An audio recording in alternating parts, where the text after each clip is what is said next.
Disclaimer. No animals were harmed in the making of this video. Yan, so what's up? Good day na naman sa inyo mga kanugis. Ngayong araw is meron tayong isang subscriber na naman na sasagutin lang natin kasi ang tanong niya is paano ba daw tayo nakapagpalabas ng hiraw? Wala naman tayong hiraw na mga ginagamit na material. So sasagutin natin yung katanungan mo. Samahan nyo ako hanggang dulo. Tara!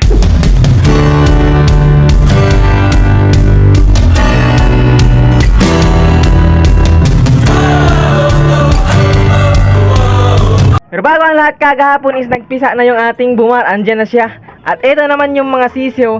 Nalagay na natin dito sa brooder. Kasi nga yung nandito na 5 piraso na pasisiyo na puti is nandoon na. Ayan o. Mga puti. So andito naman yung pasisiyo mga kanukis. Bale ang breed natin dito is yun na yung ating back to mama. Ayan. Na pumpkin to pumpkin. Kaso nga lang yung ating pasisiyo sa ngayon is 4 na piraso lang. Ayan o.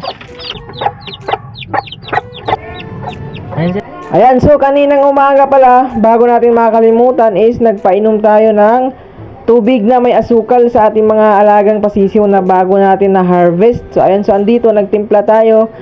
So isang teaspoon lang yung nilagay natin na asukar at malinis na tubig syempre mga kanokis, no? At isi-shake lang natin na maayos nang sa ganun matunaw yung asukal na nilagay natin dito sa ating tubig. Ayan. So, shake lang natin na maayos mga kanokis, no? Nang sa ganun, mainom talaga ng mga sisiyo natin. Ganyan kasi lagi yung ating mga ginagawa tuwing tayo ay mayroong mga pasisiyo na bagong pisa. Ayan, so andito lang yung kalinang nanay sa labas kasi nga hindi talaga ako nagpapasama ng inahin. Kasi nga kumakahig-kahig yung mga inahin mga kanokis. Ayaw ko magkaroon ng pilay yung ating mga pasisiw kasi wala silang pakialam. Kahit na natatamaan na yung kanilang mga pasisiw, tuloy-tuloy pa rin sa pagkahit. At yung mga patuka naman na binibigay natin sa loob is natatapon lang. Gaya nito mga kanokis, no? Ayan, natapon lang. Kasi nga kanina sinama ko muna sila ng sagron matutong tumuka, matutong uminom ng tubig. Pero ngayon since meron na tayong almost 5 hours na mula kaninang umaga, ayan, nilabas ko na siya sa ngayon. Tanghali kasi ngayon mga kanokis. At eto nga pala muna, kasi nga bakante na dito, ayan. Nailipat ko na dito yung ating white dome mga kanokis, ayan oh. Ayan. Dito na lang siya muna kasi nga 'di ba dati nandito siya sa ayan, flying pin breeding pin natin. So ngayon bakante na, ayan, nailipat ko na si white dome at yung ipinalit ko dito is yung ating kanyang kaparehas, ayan oh. Wow! Pumpkin black. Yung mga kanukis oh. Yung forma na pumpkin black. Ayan siya oh. At yung ating SBR naman, 'di ba, meron tayong 2 pulit na naglimlim na from Hap and Sons Game Farm, yung ating 2 raptor. Naglimlim na sila mga kanokis, nasa 5 days na yata na paglilimlim at humabol naman ang paglilimlim yung ating SBR na nandito sa breeding pen. Yan oh. Ayan. So bale hindi ko na check kung ilan na yung itlog na talaga na nililimliman ng ating SBR kasi kagahapon, di ba, nung nag-check tayo is merong 7. Pero sa ngayon hindi ko na alam kung ilan. Yan yung ating SBR oh. Humahabol siya ng paglilimlim. Siguro sa 2 araw na mga kanokis ng paglilimlim ng ating SBR na to. Ang kapares naman niya is yung ating buyugin na nandoon. So ngayon naman, dahil meron tayong katanungan sa ating mula sa ating subscriber, no? So ang tanong niya, so paano tayo nakapagpalabas ng hiraw? So andun si hiraw mga kanokis, kukuhain lang muna natin. Wait lang, andito pala yung kanyang kapatid na talisay. Sila ay 5 months old ngayong September 15. Ayan oh. Ayan, yung kanyang kapatid.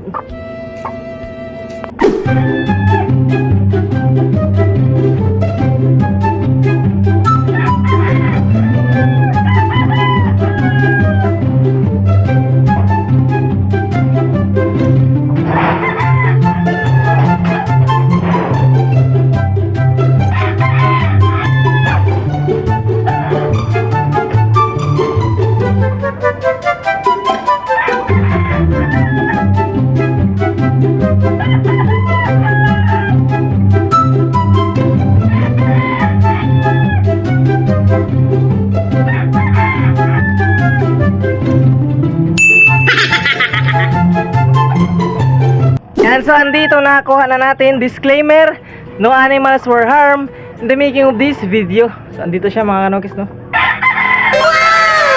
Ang ating hiraw, ayan.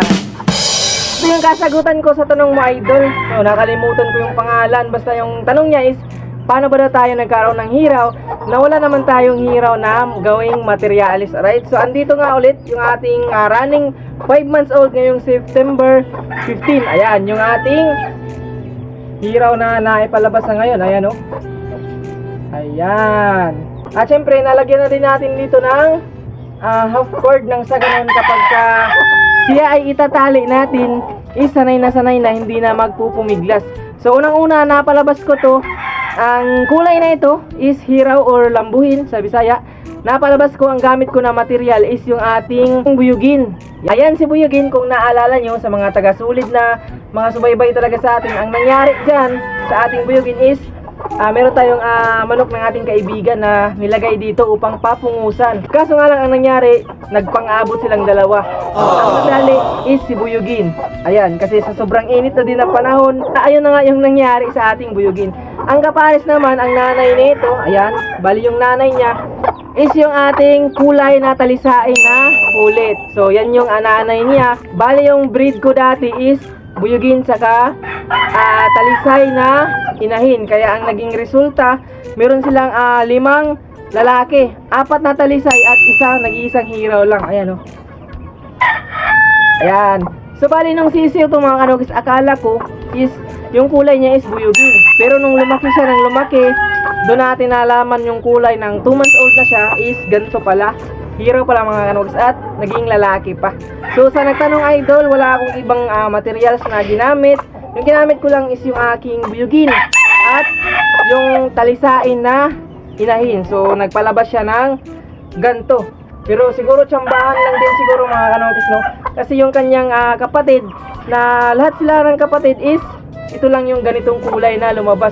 Lahat kasi sila mga kanokis, 4 na talisay na lalaki, 1 talisay na babae. So bali ito lang talaga yung naswertehan mga kanokis, no? Ganito yung inilabas na kulay. Ayan, so disclaimer lang, hindi tayo dito nagmamagaling mga kanokis. Madami kasi mga pumupuna. Meron kasi nagtanong sa atin kung paano tayo nagkaroon ng ganon. Yun na nga, yung hiraw. Sinagot lang natin mga kanokis. Bilang isang content creator, dapat meron tayong mga engagement sa mga taga-subaybay natin. Kaya nasagot ko lang. At yun yung masasabi ko sa kung paano ako nagkaroon ng hiraw. Yan, hiraw. So ito naman is running 5 months old ngayong September 15. At medyo maganda yung katawan mga kanokis, no? Ayan, maganda yung katawan niya.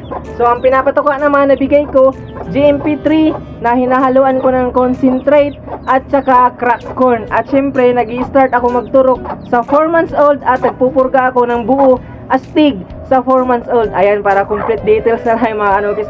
At nagpapainom ako ng B12 nag-umpisa ako sa 3 months and a half. Ayan. At nagbumunot din ako ng buntot sa 3 months din. Ayan, kaya ito na yung itsura ng kanyang buntot, oh. Ayan. Ayan mga kanokis, yung mga ginagawa ko sa aking mga manok. So, andito yung kapatid nila. Bali, sa 5 lalaki, 2 na lang yung natira sa akin. Yung 3 talisay is napamigay na natin. So, ayan, nagtira tayo ng 2. So, sa magkakapatid na to na 5 piraso, wala tayong nabenta. So, bigay lang yun mga kanokis. Andito siya ulit, oh. Ayan. So, andito naman yung kapatid. Ayan. Bali, ito kasi yung pinakamalaki sa magkakapatid. Kaya, ayan, oh. Medyo malaki na talaga siya. Pero siya ay 4 months old pa. Right? Ayan yung kapatid niya, oh. Ayan. So, soon, medyo madami-dami na yung ating stag. Right? Ayan. Yung ating 4 na piraso na hatch claret. Nakakross na sila ngayon sa Bumar Pumpkin. Ayan. Ito naman yung ating 5 piraso na mailap. Ayan, o, napaka mailap mga kanokis. Hindi ko alam kung anong nangyari dito. Ayan. Dito naman yung ating running 4 months na pumpkin. Ayan, o. Bumar Pumpkin.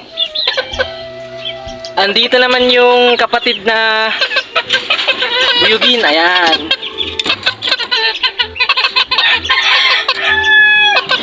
Ayan, so ang nangyari naman dito kung bakit magkaiba sila ng kulay, magkapatid naman sila. Ang gamit pa din natin na materials is yung, ayun, yan kung napapansin nyo, kulay pumpkin yan. At syempre yung gamit pa din natin is si Buyugin pa din nung si Buyugin ay nandito pa sa ating manukan nung siya pa ay buhay, hindi pa nadali. Alright?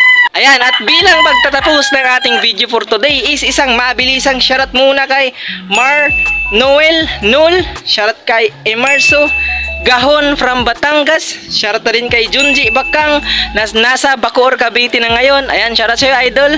At shoutout na rin kay Oliver Gary from Bohol, shoutout kay Cipriano Baldomaro, shoutout na rin sa napakasulit na taga-subaybay na si Monico Queta. Ayan, hanggang dito na lang for today's video mga kanugis no. Maraming salamat sa lahat ng nag-subscribe, nag-like, nag-comment, nag-share, at sa lahat ng mga nanood sa ating gawang videos sa Peace Out.